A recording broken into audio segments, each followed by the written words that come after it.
प्रकृति कारण उसमें नहीं है, अनुकूलता प्रतिकूलता भी कोई कारण नहीं है, उसमें कारण है पूर्वकृत कर्म। जो वह व्यक्ति, हमको ऐसा लगता कि अकारण ही हमारे ऊपर एकदम आक्रामक बन बैठा और कोई हम तो समझ ही नहीं पाए कि क्या हुआ, पहले गाली गलौज पर मार पिटाई पर उतारू हो गया। ये लगता अपने को अकारण है, पर यह अकारण नहीं है, क्योंकि प्रत्येक कार्य का कोई न कोई कारण होता है। बिना कारण के कोई कार्य नहीं होता है, और कारण दो प्रकार के होते हैं, एक दृष्ट कारण और एक अदृष्ट कारण। दृष्ट कारण वो है जो हमारी समझ में आता, हमको दिखाई पड़ता है, और अदृष्ट कारण वह होता जो हम देख नहीं सकते। तो जो समझ में आ रहा है वो दृष्ट कारण है, और जो समझ में नहीं आ रहा है वो अदृष्ट कारण है। हमने ऐसा ही व्यवहार उस व्यक्ति के साथ किसी न किसी जन्म में किया होगा, वह अपना बदला चुका रहा है। अब हमने यदि प्रतिकार किया, बदला लेने का संकल्प किया, तो हमने नए कर्म का खाता खोल दिया। तो इस संस्कृति के चक्र में पड़ने में परमात्मा कारण नहीं है, हम स्वयं ही कारण हैं। हमने किसी को कुछ लेने, किसी कुछ देने का संकल्प जो कर लिया है, उस संकल्प के कारण ही हम जन्म मृत्यु के चक्र में पड़े हैं। ये पक्का निश्चय कर लो कि जो कुछ भी अनुकूल प्रतिकूल हो, हमको एक तरफा सहन करना है। हमें किसी से बदला नहीं लेना है, किसी से बैर नहीं करना है, किसी से द्वेष नहीं करना है, किसी के प्रति प्रतिशोध की भावना नहीं रखनी है। ऐसा अपने मन में पक्का निश्चय कर लो, तो इसी जन्म में मुक्ति है, दूसरा जन्म ही नहीं होगा। प्रतिशोध की भावना यही पुनर्जन्म का कारण है। सदिच्छा भी पुनर्जन्म का कारण है। कृष्ण कुमार जी, सदिच्छा भी पुनर्जन्म का कारण है, और असदिच्छा भी पुनर्जन्म का कारण है। अच्छी इच्छाएं भी पुनर्जन्म का कारण है, और बुरी इच्छाएं तो है ही। स्वामी जी एक महात्मा थे अयोध्या में। श्री अयोध्या जी आप लोग गए होंगे। अयोध्या जी में आपने गोप्रतार तीर्थ का दर्शन किया होगा, जिसको गुप्तार घाट कहते हैं। अयोध्या के महात्म्य में ऐसा लिखा है, गीता प्रेस से अयोध्या महात्म्य छपा है, सबको पढ़ना चाहिए। उसमें लिखा है कि अयोध्या मत्स्याकृति है, और उसका शिरोभाग है गोप्रतार तीर्थ। अयोध्या का सरयू जी का प्रधान तीर्थ है गोप्रतार घाट। वहां एक महात्मा रहते थे, दंडी सन्यासी थे, ज्यादा पढ़े लिखे नहीं थे, थोड़ा मोड़ा रामायण बांच लेते थे, और गीता पढ़ना सीख लिया था उन्होंने, गीता पाठ करते थे, गीता विष्णु रत्न। अच्छे संत थे, और एक बात उनके मन में बैठ गई, सोचिए विप्र जो वेद विहीना, वो ब्राह्मण शोक के योग्य है जो वेद के ज्ञान से शून्य है। तो उनको बड़ी ग्लानि हुई कि हमने पवित्र ब्राह्मण कुल में जन्म लिया। दंड धारण करने का जो शास्त्रीय अधिकार है वो विप्र कुलोत्पन्न व्यक्ति को ही है, सबको दंड धारण करने का अधिकार नहीं। अब तो कुछ मत पूछो, कहने की आवश्यकता भी नहीं है, लेकिन दंड ग्रहण वाला संन्यास लेने का अधिकार केवल ब्राह्मण कुल में उत्पन्न व्यक्ति को है। इतर कुल में उत्पन्न व्यक्ति को दंड लेने का अधिकार नहीं।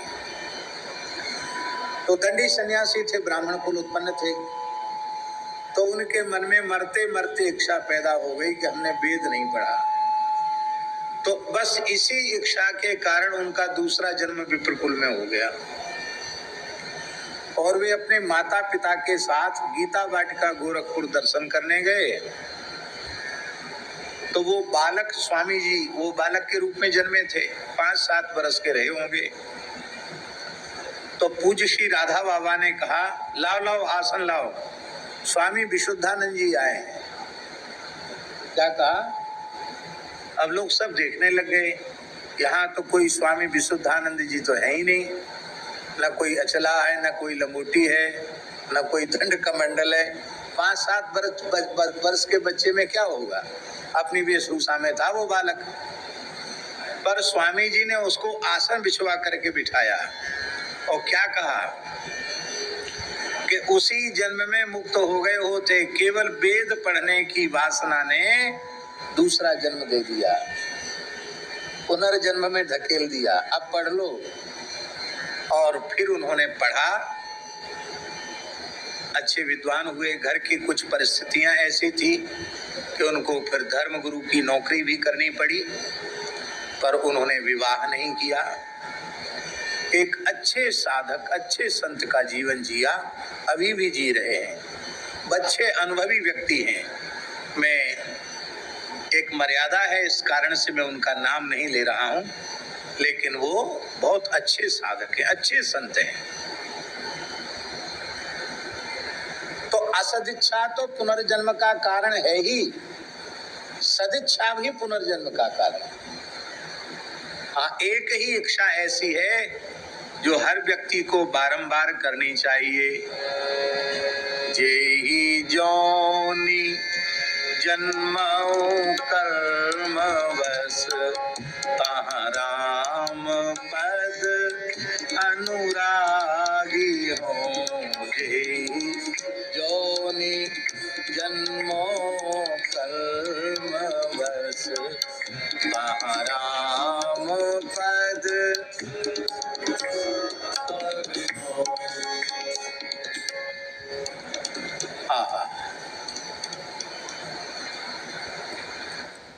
हम अपने पुनर्जन्म में स्वयं कारण हैं।